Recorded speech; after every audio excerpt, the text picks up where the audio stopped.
लंका का राजा रावण था। वह बहुत पहले से ही सूर्यवंश के राजाओं से दुश्मनी रखता था।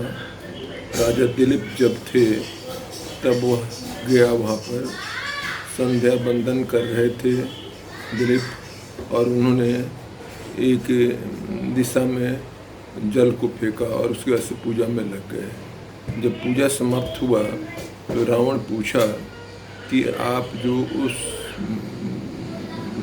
दिशा में जो जल फेंके हैं तो क्या उचित था? तो उन्होंने कहा कि जब मैं पूजा कर रहा था तो यहाँ से 200 योजन दूरी पर एक सिंह हमारे राज्य में गाय पर झपटा मार रही थी, उसको हमने यहीं से समाप्त कर दिया। जाके रावण देखा तो सचमुच एक सिंह को तीर लगा हुआ है और गाय बच गई थी। सोचा कि अगर वो हमारे ओर जल फेंक देते तो हम तो ख़त्म हो जाते हैं, इसलिए टकराना ठीक ठाक नहीं है। फिर जब दिलीप के बाद से उनके पुत्र रघु राजा हुए तो फिर ये गया, और रघु समझ गए कि आया है कुछ ये करने के लिए, तो उन्होंने एक बालू के लंका का मानचित्र बनाया और उसके एक ही हिस्से को हाथ से मिटा दिया और कहा कि तुम लड़ने आए हो, पहले अपने लंका को देख के आओ, उसके बाद से लड़ना। रावण जब आया तो देखा कि लंका का एक भाग समुद्र में चला गया है, जिसको उन्होंने मिटाया था। तो कहा कि अगर पूरा का पूरा मिटा देते तो सारा का सारा लंका चला जाता, इनसे दुश्मनी नहीं लेना है। फिर दशरथ जी के समय में ये सोचा कि ये लोग तो तीर धनुष में महारत हासिल किए हुए हैं, अतः क्यों नहीं मल्ल युद्ध के लिए कहा जाए। मल्ल युद्ध का प्रस्ताव दिया। दशरथ जी ने कहा कि मल्ल युद्ध छोड़ो, ये फाटक है, इसको हम बंद कर देंगे, और तुम अगर खोल दोगे अपने ताकत से तो हम अपनी हार स्वीकार कर लेंगे। रावण सोचा कि हम तो कैलाश को उठा ली थी, किवाड़ कौन बड़ा सा चीज़ है। कहा कि ठीक है। दशरथ जी भीतर से बंद करके और हाथ से ये रोके रहे और वो पसीना पसीना हो गया, नहीं निकला। इसके बाद से वो ये मन त्याग दिया कि अयोध्या की ओर ये करना है। जहाँ तक संसाधन की बात है, रावण के पास बहुत संसाधन थे, फिर भी राम को उस हिसाब से बहुत कम था। इसका भी हम विवेचन करें तो मिलेगा, जैसे अयोध्या में एक कनक भवन और लंका में रावण के पास पूरा का पूरा ही लंका सोने का था। दूसरा चीज़, रावण के पास राम जी के पास सबसे तेज चलने वाले थे पवन पुत्र हनुमान।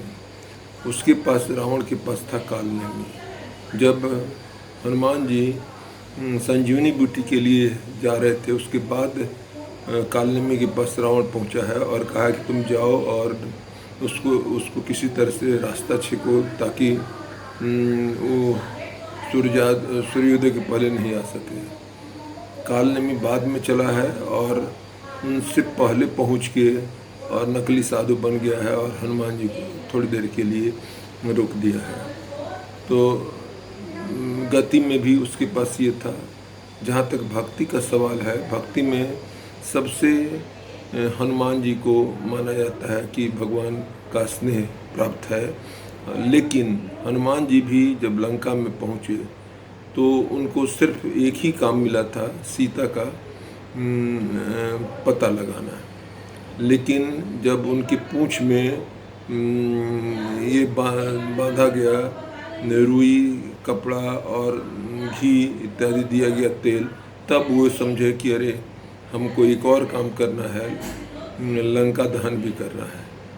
तो और लंका का देखिए, जब रावण कह के गया है कि सीता को प्रताड़ित करने के लिए, तो जब राक्षसी सब प्रताड़ित करती है तो त्रिजटा बोलती है कि हमने 3 दिन पहले सपना देखा है, एक बंदर आया है और लंका को जला के चला गया है। तो तुम लोग ज़्यादा धृष्टता मत करो, नहीं तो भविष्य में तुम लोग तकलीफ में पड़ जाओगी। इस तरह से हनुमान जी को तब पता चलता है भक्त हैं जब उनका पूंछ में बांधा जाता है। यहाँ त्रिजटा को 3 दिन पहले ही पता चल जाता है कि ऐसा ऐसा होना है। तो ये और भी चीज़ में जैसे रथ पर आता है लड़ने के लिए रावण, तो उस रथ में सब चीज़ सुसज्जित है, प्रक्षेपास्त्र इत्यादि सब ढंग से अच्छा है। और राम जी के पास रथ ही नहीं है, वो तो देवता लोग ब्रह्मा जी से कह के और भेजे लोग यहाँ पर आया, तो कहा कि वहाँ से आया है रथ, तो भगवान उस रथ पर विराजमान हुए। तो ये है रावण और राम का। लेकिन रावण के साथ ये था, रावण बहुत सा गलती करते गया, क्षम्य हुआ। जब वह अपने भाई विभीषण को लात मार के निकाल दिया, उसी समय वह भागा हो गया। और उसकी हार का कारण भाई को तिरस्कृत करना है। यहाँ राम के लक्ष्मण जो हैं, सो राम की छाया ऐसा इनके साथ तन मन धन विचार सबसे सहयोग दे रहे हैं। तो ये भी और यहाँ पुण्य की ओर ध्यान दिया जाता है, और उधर अधर्म ही अधर्म है। इसलिए रावण सब कुछ रहते हुए भी हार गया और भगवान उस पर विजय प्राप्त किया। राम दशरथ जी के प्रथम पुत्र हैं, और दशरथ जी ने इनको राज्याभिषेक के लिए आदेश दिया था। तो राज्याभिषेक होने से भी इनको उतनी खुशी नहीं थी। सोच रहे थे कि कैसे राक्षसों का नाश होगा, हम तो इस राजगद्दी पर आसीन हो जाएंगे। सब देवताओं ने की सहायता से, और फिर मंत्रा और कैकेयी का माथा पर ये लोग ये किए, और कैकेयी ने दशरथ जी से कहा कि देवासुर संग्राम में जो 2 वचन दिए थे आज हमको दीजिए, राम को 14 वर्ष का वनवास और भरत को राजगद्दी। इस तरह से जब जहाँ राज तिलक होना था, तहाँ फिर राम जी को बुलाया गया और वनवास 14 वर्ष का दे दिया गया। भगवान जरा सा भी न दुखी होते हैं, राज मिलने से भी खुशी नहीं थी, और बन जाने का भी दुख नहीं था, बल्कि खुशी खुशी प्रसन्नचित होकर चले।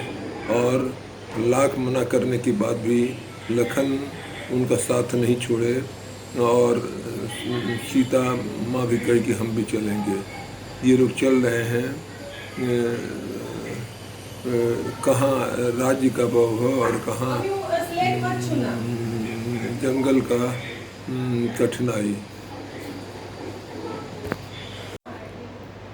भगवान जंगल की ओर चल देते हैं, जरा सा भी दुख नहीं है। कहाँ राज्य का वैभव और कहाँ जंगल। लेकिन जो वीर होते हैं, जो नेतृत्व देते हैं, उनको विघ्न कुछ नहीं करते हैं। कहता है कि जब विघ्न सामने आते हैं, कायरों को ही डराते हैं, सुरमा नहीं विचलित होते, क्षण एक नहीं धीरज खोते। विघ्नों को गले लगाते हैं, कांटों में राह बनाते हैं, जो मिल जाता है उसी में सुख से रहते हैं, मुंह से कभी नहीं उफ कहते हैं। भगवान चलते जा रहे हैं और अनुकूलता मिलती जाती है। कहीं केवट लोग आके सेवा कर रहा है, तो कहीं भील, जंगल के जानवरों से मित्रता होती जाती है और इस तरह से क्रमशः इनका लोगों की संख्या, इनके साथ लोग जुटते जाते हैं और चित्रकूट तक तो बहुत लोगों से मेल हो जाती है। एक से एक संत मिलते हैं रास्ते में, जैसे प्रयागराज में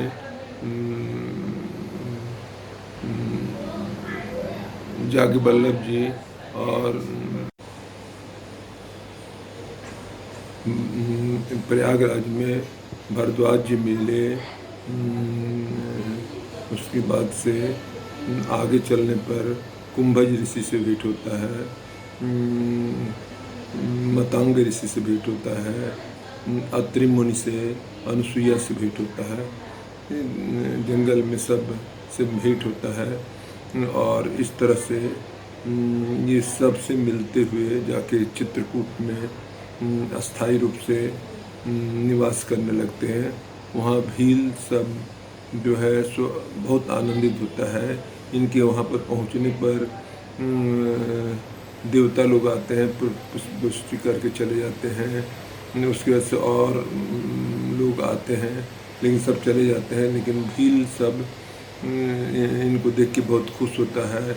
इन फल जाता है, बताता है कि इधर फल मिलेगा, इधर ये चीज़ मिलेगा। पर्ण कुटीर बना हुआ है, सीता जी उसी में रह रही हैं और भगवान लक्ष्मण जी संतरी के रूप में दिन रात खड़े हुए सेवा भाव कर रहे हैं। मैथिली शरण गुप्त ने बड़ा अच्छा ढंग से लिखा है कि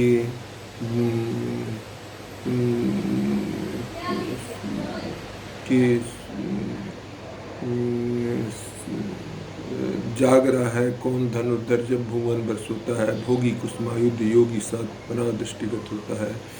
सब कोई सो रहे हैं, लेकिन लक्ष्मण जी अपने ये पर ड्यूटी में कार्यरत हैं और बड़ी सतर्कता से पहरा का काम कर रहे हैं। पहरा हो भी क्यों नहीं, त्रिलोक की स्वामिनी सीता जी अपने राम जी के साथ आई हुई हैं और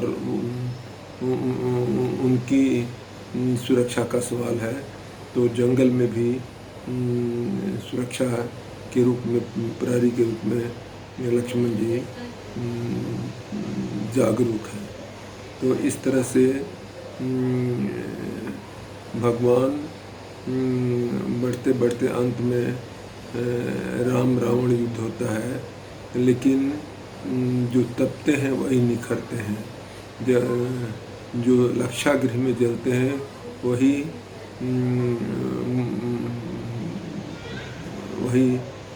सूरमा बनते हैं। भगवान राम इन सब कठिनाइयों के सहने के बाद 14 वर्ष के बाद जाते हैं तो इनका राज्याभिषेक होता है और राम राज्य भी, जिसकी कल्पना अभी लोग करते हैं, करीब करीब 10,000 वर्ष तक राज श्री राम किए हैं और उसके बाद से लीला संवरण हुई है। अब हम थोड़ा